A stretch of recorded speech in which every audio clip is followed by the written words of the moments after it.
ஆண்டவராக இயேசு கிறிஸ்துவின் நாமத்தினாலே உங்கள் யாவரையும் வாழ்த்துகிறோம், வரவேற்கிறோம். கர்த்தர் உங்களை ஆசீர்வதிப்பாராக. நாம் வாசிக்க வேண்டிய வேத வசனம் ஆதியாகமத்தின் புத்தகம் 1வது அதிகாரம் 2வது வசனம்.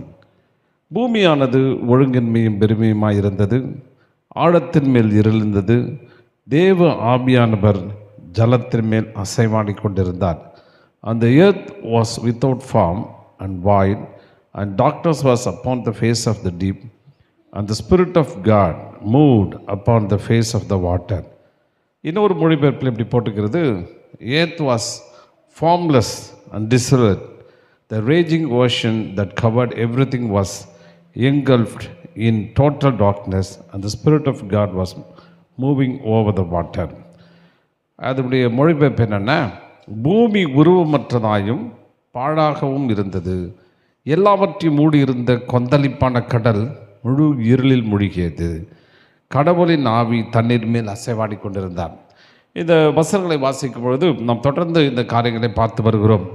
இந்த உலகம் ஆரம்பத்திலே, ஜெனிசஸ் என்றால் ஆரம்பம், தொடக்கம், ஒரு காரியத்தினுடைய ஆரம்ப நிலை எப்படி இருந்தது அப்படின்னு போட்டிருக்குது. உருவமற்றதாக இருக்கிறது, பாழாகவும் இருந்தது, எல்லாவற்றையும் மூடியிருந்த கொந்தளிப்பான கடல் முழு இருளில் மூழ்கியது, கடவுள் ஆவி தண்ணீர் மேல் அசைவாடி கொண்டிருந்தார் என்ற வார்த்தைகளை நாம் பார்க்கிறோம். இந்த இடத்துல பார்த்தீங்கன்னா ஆவியானவர் ஒரு முழு உலகம் பார்த்தீங்கன்னா முழு இருளுக்குள்ளே இருந்துச்சு, கொந்தளிச்சிக்கிட்டு இருந்துச்சு, உருவமற்றதாக இருந்தது, ஒழுங்கற்றதாக இருந்தது, இன்னும் பலவித சூழ்நிலைகளும் இருந்தது. ஆவியானவர் தண்ணீர் மேல் அசைவாடி கொண்டிருந்தார். ஆவியானவர் அசைவாடி கொண்டிருந்தானா ஏதோ ஒரு அசைவை ஏற்படுத்திட்டு இருக்கிறாரு, ஏதோ ஒரு அவர் பாண்டவர் ஏதோ வேலை செஞ்சுட்ருக்காரு, இல்லை ஆவியானவர் கடவுள் இருக்கிறார் என்பதை காண்பிக்கிறார் அப்படின்னு நாம் நினைக்கிற விதத்தில் இல்லை. அன்றைக்கி ஒரு நண்பர்கிட்ட பேசிகிட்டு இருந்தேன். அவர் சொன்னார், என்னுடைய மனைவி மிகுந்த பிரச்சனைக்குள்ளே இருக்கிறாங்க, ரொம்ப போராட்டத்துக்குள்ளே இருக்கிறாங்க, எங்களுக்கு என்ன செய்யுதுன்னே தெரியலன்னு சொல்லிட்டு ஏகப்பட்ட பணம் ஹாஸ்பிட்டலில் பணத்தின் மேலே எத்தனையோ லட்சம் செலவு செய்துட்டார். ரொம்ப டல்லாக இருந்தார், ரொம்ப கஷ்டத்துக்குள்ளே இருந்தார். நான் சொன்னேன், நீங்கள் பயப்படாதீங்க, ஆண்டவர் இருக்கிறாரு, உங்கள் மனைவிக்கு நல்ல சுகத்தை கொடுப்பார் அப்படின்னா. அவர் செஞ்சு சொன்னார், ஆண்டவர் இருக்காருங்க, அவர் இருந்து எங்களுக்கு நாங்கள் பிரயோஜனம், அவர் பாட்டு அவர் இருக்கிறாரு, நாங்கள் இருக்கிறோம் அப்படின்னு சொன்னார். இல்லைங்க அவர் உதவி சொன்னேன். இல்லை அதெல்லாம் உதவி கிடையாதுங்க, அவர் பாட்டு அவர் வேலையை பார்த்துட்ருக்காரு, அவர் ஏதோ செஞ்சுட்ருக்காரு, அவர் ஏதோ வேலையை பார்த்துக்கிட்டு அவர் பாட்டு போயிட்டுருக்காரு, எங்களெல்லாம் அவர் கவனிக்கிறது கிடையாது, வந்து என்னன்னு கேட்குறது கிடையாது. அப்படி இருந்தார்னா எங்களுக்கு முதல்ல ஏன் உதவி செய்யலை? முதல்ல ஹாஸ்பிட்டலுக்கு போகும்போதே எனக்கு ஏன் உதவி செய்யலை? அவர் இதெல்லாம் பற்றி கேர் எடுத்துக்கிற மாதிரி இல்லை, நம்ம தான் போராடணும், நம்ம தான் கஷ்டப்படணும், நம்ம தான் எதையாவது ஒன்று செய்யணும் அப்படின்னு சொல்லி நிறைய பேர் அப்படி சொல்கிறாங்க.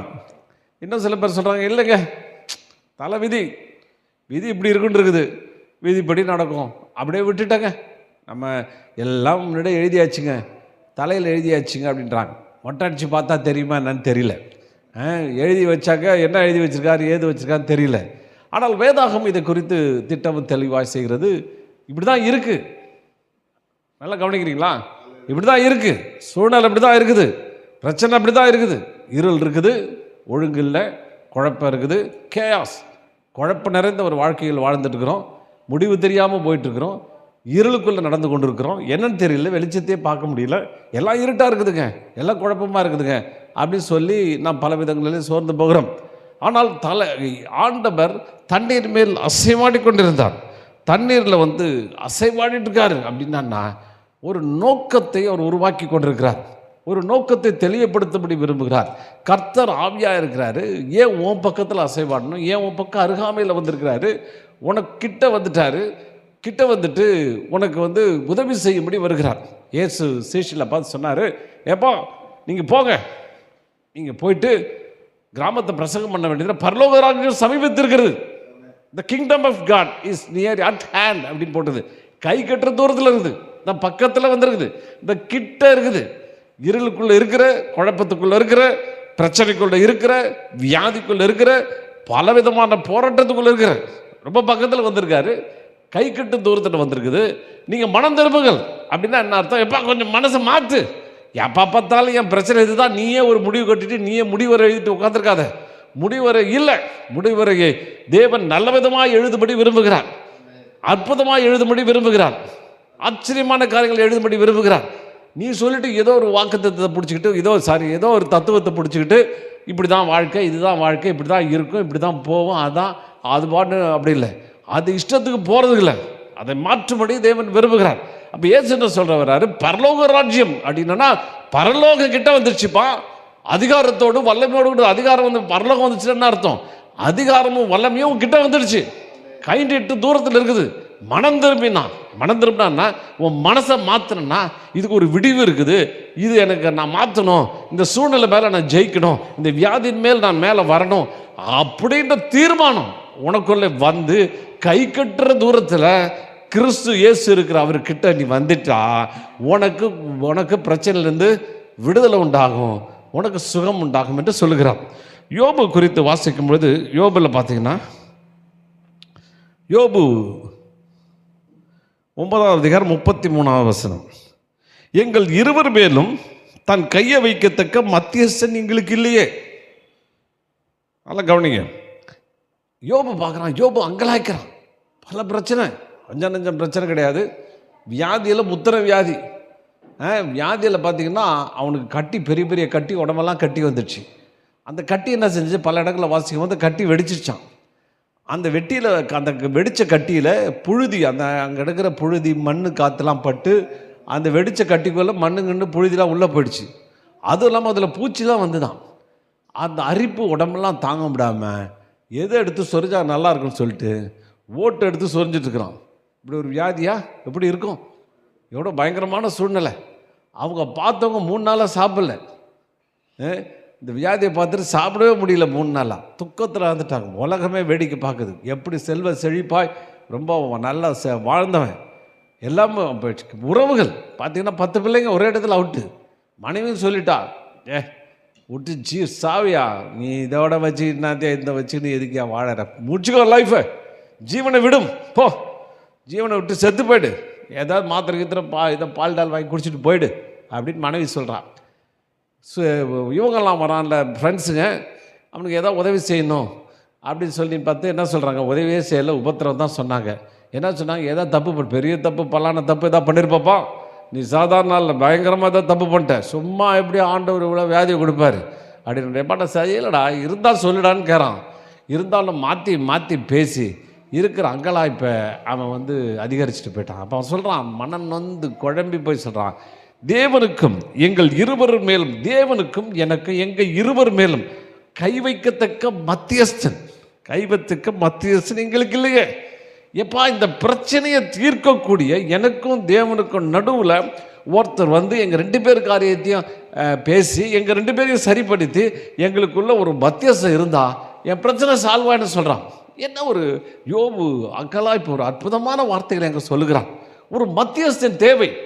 ஒரு கடவுளுக்கும் மனிதனையும் இணைத்து மனவளோடு கொடுக்குற வல்லமையை கொண்டு வந்து இங்கே கொடுத்து, இல்லது இவர்களுக்கு வேண்டிய அந்த ஞானத்தை பகிர்ந்து கொடுத்து எப்படி இந்த பிரச்சனையை விட்டு வெளியே வர்றதுக்கு, உன் சூழ்நிலை விட்டு வெளியே வர்றதுக்கு, உன்னுடைய இருடான வாழ்க்கையிலேருந்து வெளியே வர்றதுக்கு, உன்னுடைய தவிப்பிலிருந்து வெளியே வருவதற்கு ஒரு சரியான ஒரு மத்தியஸ்தன் தேவை என்பதை அப்பொழுதே உணர்ந்து கொண்டிருந்திருக்கிறான். பாருங்கள், இன்னும் சில இன்னும் சில மொழிபெயர்ப்பில் வைக்கும்போது, எங்கள் இருவர் மேலும் தன் கையை வைக்கத்தக்க நடுவர் எங்களுக்கு இல்லையே. ஒரு மீடியேட்டர் வேணும்.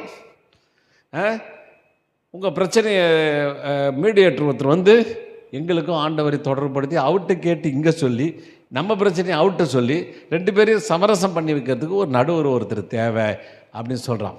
அப்போது இன்னும் இந்த மொழிபெயர்ப்பு குறித்து இன்னொரு மொழிபெயர்ப்பு, there is no one to give a decision between us who might have control over us. decision, ஆலோசனை. ஏப்பா உன் பிரச்சனை, இந்த பிரச்சனைக்கான தீர்வு இருக்குது, இந்த பிரச்சனையை இப்படி சமாளிக்கலாம் அப்படின்னு சொல்கிறதுக்கு ஒரு ஆள் இல்லையே நாங்கள் சொல்கிறான். என் அருமையான தேவ ஜனமே, அற்புதமான இந்த காரியத்தில் இயேசு மத்தியஸ்தராய் கடந்து வருகிறார். ஆமென். அதுக்கு ஒரு வசனத்தை நான் சொல்லும்படி விரும்புகிறேன். புதிய உடன்படிக்கையின் மத்தியஸ்தராகிய இயேசுவினிடமும் ஆபேலுடைய ரத்தம் பேசினதை பார்க்கிலும் நன்மையானவர்களை பேசுகிற இரத்தமாக்கிய தெளிக்கப்படும் இரத்தத்தினிடமும் வந்து சேர்ந்தீங்களே. பாருங்க, யோபோட பிரச்சனைக்கு தீர்க்கிறதுக்கு ஒரு தீர்வை தேடுறான். என்ன தீர்வு தேடுறான்? மீடியேட்டர், ஒரு மத்தியஸ்தன், ஒரு நடுவர், ஒருத்தர் 2 பேரும் இணைச்சி வைக்கிறதுக்கு.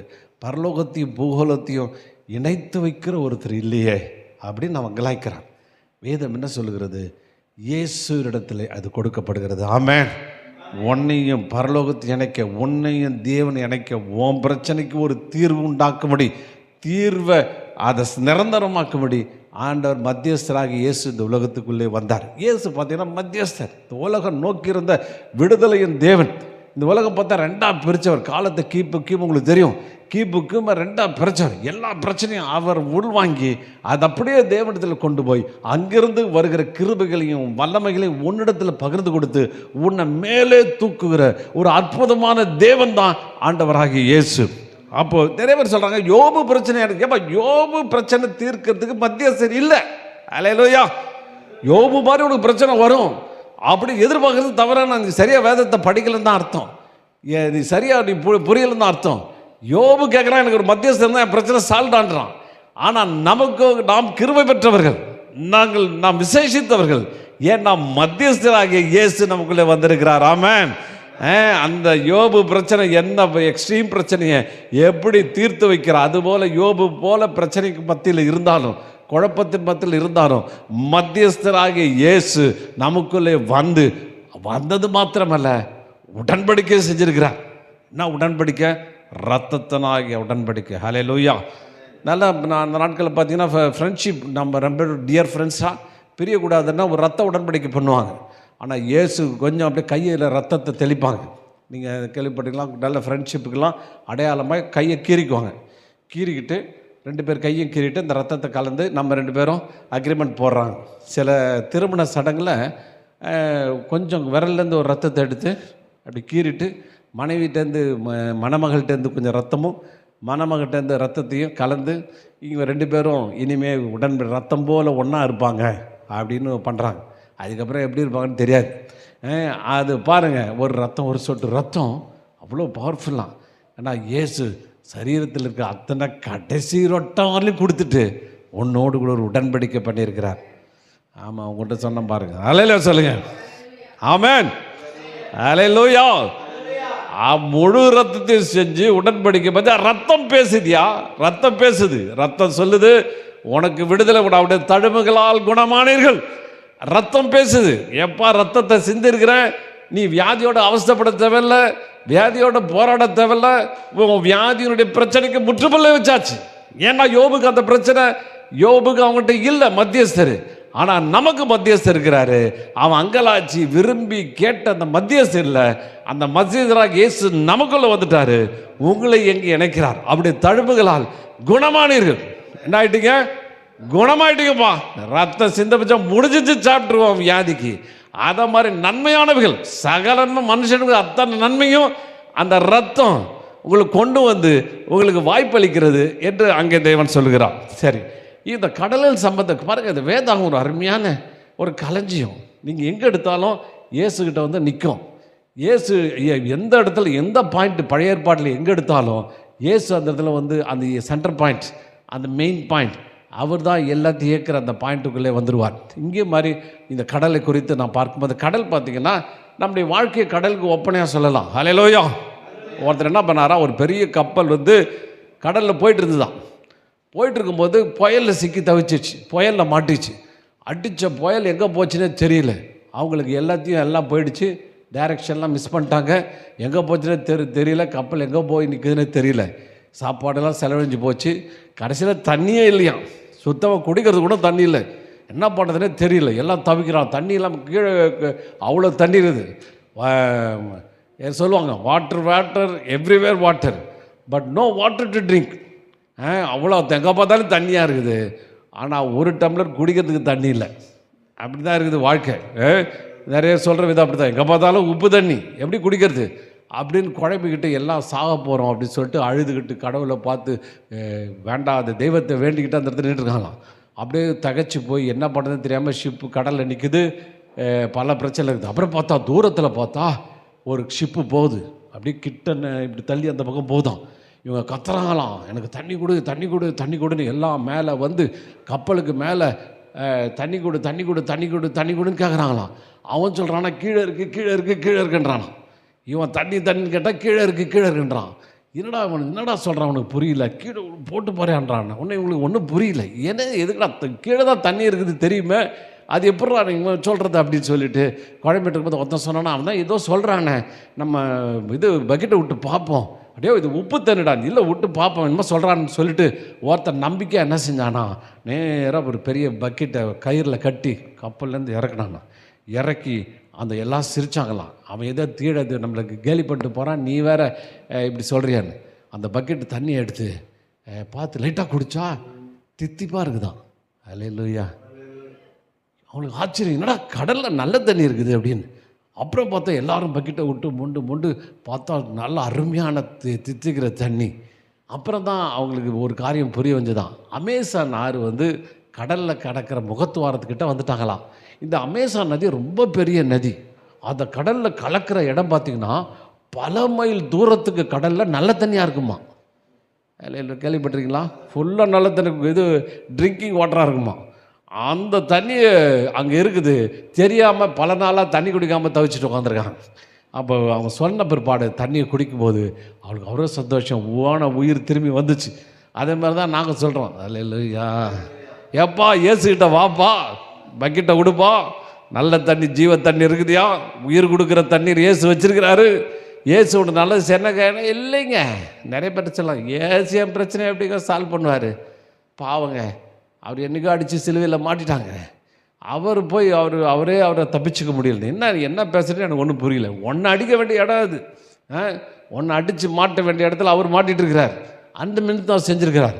அந்த மாட்டதுனால உண்டானது ரத்தம் உனக்கு நன்மையானவர்களை செய்து கொண்டிருக்கிறது, அற்புதமானவர்களை செய்து கொண்டிருக்கிறது, ஆச்சரியமான காரியங்களை அது செய்து கொண்டு இருக்கிறது. அப்பேற்பட்ட ரத்தத்திற்கிட்ட நீங்கள் வந்திருக்கிறீங்க, அது பேசிக்கிட்டே இருக்குது. அல்லேலூயா.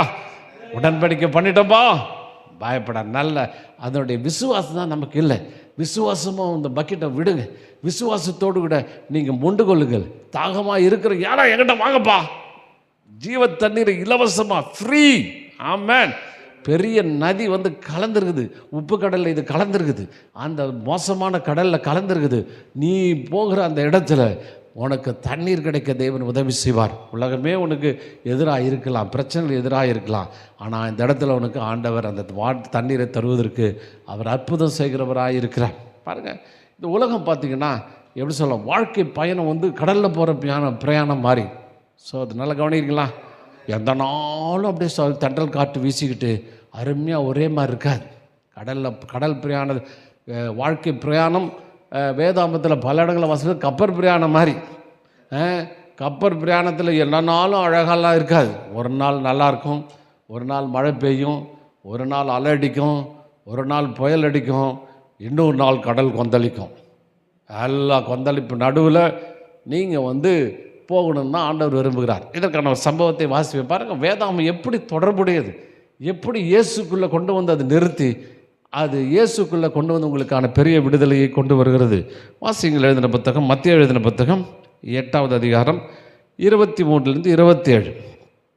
அவர் படவின் மேல் ஏறின போது அவருடைய சீஷர்கள் அவருக்கு பின் சென்று ஏறினார்கள். அப்பொழுது படகு அலைகளினால் மூடப்பட்டத்தக்கதாய் கடலில் பெருங்காற்று உண்டாயிற்று. அப்பொழுது அவரோ நித்திரையாக இருந்தான். அப்பொழுது அவருடைய சீஷர்கள் அவரை எழுப்பி, ஆண்டவரே எங்களை ரட்சியும், மடிந்து போகிறோம் என்றார்கள். அதற்கு அவர், அற்ப விசுவாசிகளே ஏன் பயப்படுங்கள் என்று சொல்லி எழுந்து காற்றையும் கடலையும் அடர்த்தினார். உடனே மிகுந்த அமதல் உண்டாயிற்று. அந்த மனுஷர்கள் ஆச்சரியப்பட்டு, இவர் எப்படிப்பட்டவரோ, காற்றும் கடலும் இவருக்கு கீழ்ப்படுகிறதே என்றார்கள். நல்லா கவனிங்க, ரொம்ப அற்புதமான பாருங்கள். அந்த இடத்துல சொன்னோம், அந்த இடத்துல பார்த்தோம், ஜலத்தின் மேல் தேவன் அசைவாடினார். கொந்தளிக்கிற கடல் ஒன்று இருக்குது, அந்த கடல் மேலே ஆவியானவர் அசைவாடி கொண்டிருந்தார் என்று பார்க்கிறோம். இதே பாருங்கள், போட்டு 3 விஷயம் இங்கே சொல்லப்படுது. எப்படி வாழ்க்கையில் ரிலேட் பண்ணுறார் பாருங்கள் ஆண்டவர். அவர் படவின் மேல் ஏறின போது அவருடைய சீஷர்கள் பின் சென்று ஏறினார்கள். மத்திய எழுதின புத்தகம் 8:23 3 இடங்களில் 3 காஸ்பல்லையும் இது எழுதப்பட்டிருக்கிறது. இன்னும் கொண்டு பார்த்தீங்கன்னா மார்க் 4:35 அங்கே சொல்லப்படுகிறது. அதுக்கப்புறம் பார்த்தீங்கன்னா இன்னும் இந்த லூக்கா 8:21 வேதாமத்தில் 2 முறை சொன்னாவே ரொம்ப ஸ்ட்ராங்கான விஷயம் அப்படின்னு நம்ம பாஸ்டர் சொன்னார். இது 3 முறை சொல்லிருக்குது. ரொம்ப ரொம்ப ஸ்ட்ராங்கான விஷயம், ரொம்ப பெரிய சத்தியம் இதிலே அடங்கி இருக்கிறது. இப்போ அந்த இடத்துல பாருங்கள், கடல் மேல் ஆவியானவர் அசைவாடினார். இந்த இடத்துலையும் ஆவியானவர் எங்கே அசைவாடுகிறார். இப்போ 2 பேர் என்ன செய்கிறாங்க, ஆண்டவர் சொல்கிறாரு சாயங்காலத்திலே, அதில் வாசிப்போம், அவர் படவில் ஏறின போது அவருடைய சீஷர்கள் அவருக்கு பின் சென்று ஏறினார்கள் அப்படின்னு போட்டிருக்குது. இன்னொரு வசனத்தில், இன்னொரு அதிகாரத்தில் சாயங்காலத்திலே, நான் மார்க் 2:4-3 கொஞ்சம் நான் ஒப்பிட்டு பேசும்படி விரும்புகிறேன். ஏனென்றால் நிறைய சத்தியங்கள் அடங்கி இருக்கிறது. மார்க் 4:35 அன்று சாயங்காலத்திலே அவர் அவர்களை நோக்கி அக்கறைக்கு போவோம் வாருங்கள் என்று, அக்கறைக்கு போவோம் வாருங்கள் என்றார். என்ன சொல்லிட்டாரு, அங்கே ஏறினார் போட்டுருக்குது. எங்கே சொன்னார், வாங்க அடுத்த கரைக்கு போகலான்னு சொல்லிட்டார். ஏசு சொல்லிட்டு அவரும் படகுல ஏறிட்டார். ஏறிட்ட உடனே கப்பல் போயிட்டுருக்குது, நல்லா இருக்குது, நல்ல சாப்பாடு, சூப்பரான சாப்பாடு, எல்லாம் நல்லா முடிஞ்சு போச்சு. ஏசும் ஏறிட்டார், ரொம்ப சந்தோஷம். அவர் கூட போனால் ஒன்றும் பிரச்சனை கிடையாது, எந்த நேரத்துலேயும் சாப்பாடை எப்படியா ரெடி பண்ணி கொடுத்துருவார். அவர் சொல்லிட்டாருன்னா வார்த்தையில் உங்களை போஷித்திருப்பார்லாம். ஏறியாச்சு. ஏறினோன்னா கப்பல் போயிட்டுருக்கு. திடீர்னு பார்த்தீங்கன்னா அங்கே புயல் காற்று என்ன செய்கிறது, அடிக்கிறது. அப்பொழுது பலத்த சுழல் காற்று உண்டாகி அப்படின்னு போட்டது. படகு அலை நிரம்பத்தக்கதாக அலைகள் உண்டாயிற்று. கடல் மேல் பாருங்கள், இந்த இடத்துல கடல் என்று சொல்லப்படுது. ஆனால் நீங்கள் அந்த ஊருக்கு போனீங்கன்னா அது கடல் கிடையாது. நாங்கள் போயிருக்கோம். ஏரி, ஒரு 13 கிலோமீட்டர் நீளம் உள்ள, 13 கிலோமீட்டர் நீட்டம், ஒரு இப்படிப்பட்ட அகலம் உள்ள ஒரு ஏரி. அந்த ஏரியை தான் இவங்க கடல் கலிலேய கடல், திபேரியா கடல்லாம் கிடையாது, திபேரியா ஏரி. எனக்கு பெரிய சைஸ் குளம், அவ்வளோதான். ஏன் அப்படி பேர் வச்சாங்க, கடல் ஏன் அதுக்கு பேர் வச்சாங்க அப்படின்னா, தமிழில் இங்கிலீஷில் பல இடங்களில் போட்டு சி ஆஃப் கலீலின்னு போட்டு, சில இடத்துல லேக் ஆஃப் கலீலின்னு போட்டிருக்குது. லேக் தான், ஏரி ஏன் கடல்னு வச்சுருக்காங்க அப்படின்னா, இந்த கடல் பார்த்தீங்கன்னா கடலுக்கு ஒரு பெரிய பண்பு உண்டு, அலைகள் அடிக்கும்.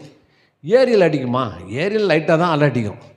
ஆனால் அந்த ஏரிக்கு கடலுடைய அவ்வளோ பண்புகளும் ஒப்பனையாக அதில் நடக்குது. எங்கே சுழல் காற்று கடலில் அடிக்குமா, சுழல் காற்று கடலில் தான் அடிக்கும், ஏரியில் அடிக்காது.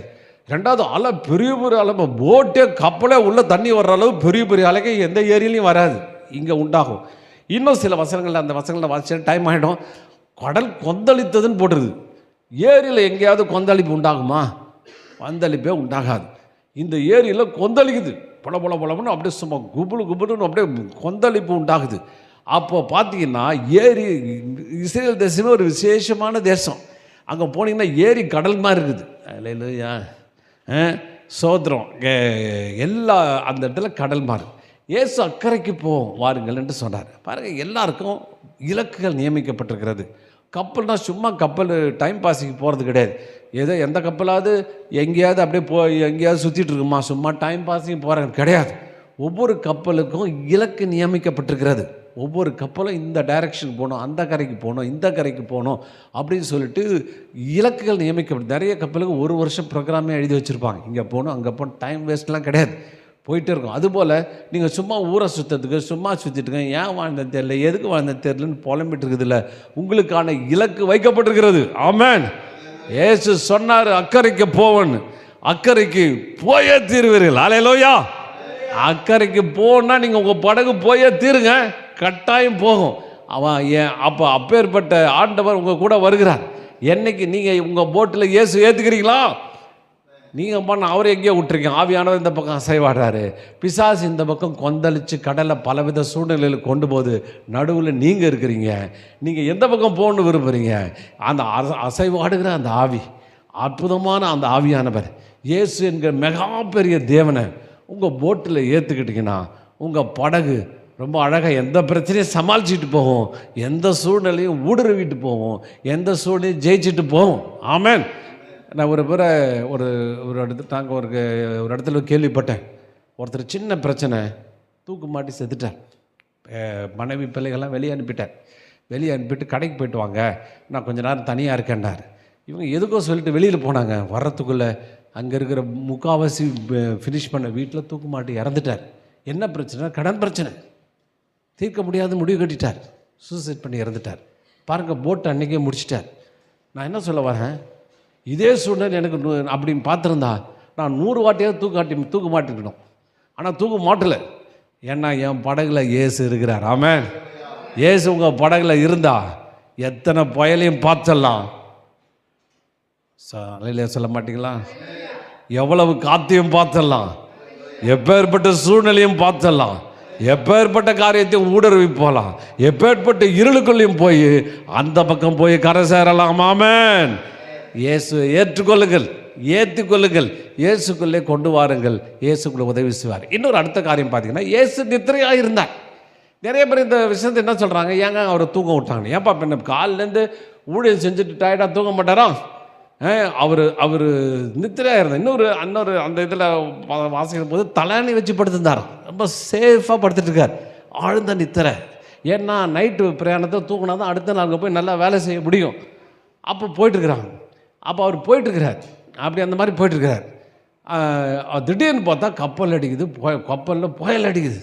அலை டம்மால் போட்டை தூக்கி அந்த பக்கம் போடுது, இந்த பக்கம் போடுது. அலை சும்மா போட்டு மேலே தண்ணி உள்ளே விழுது, வாரி வெளியில் கொட்டிட்டுருக்காங்க. உள்ளே போய்டுன்னு பயந்துட்டு இருக்கிறாங்க. இவரை பார்த்தா எங்கடா இயேசு அப்படின்னு பார்த்தா பின்னாடி நல்ல அருமையான தூக்கம், சூப்பரான தூக்கம். அவனுக்கு ஒன்றுமே புரியல. இதை குறித்து டீல் பண்ணி ரொம்ப அழகாக சொல்கிறார். ஒரு வாசகம் வாசித்த 3 டைப்பாக விசுவாசம். நல்லா கவனிங்களா?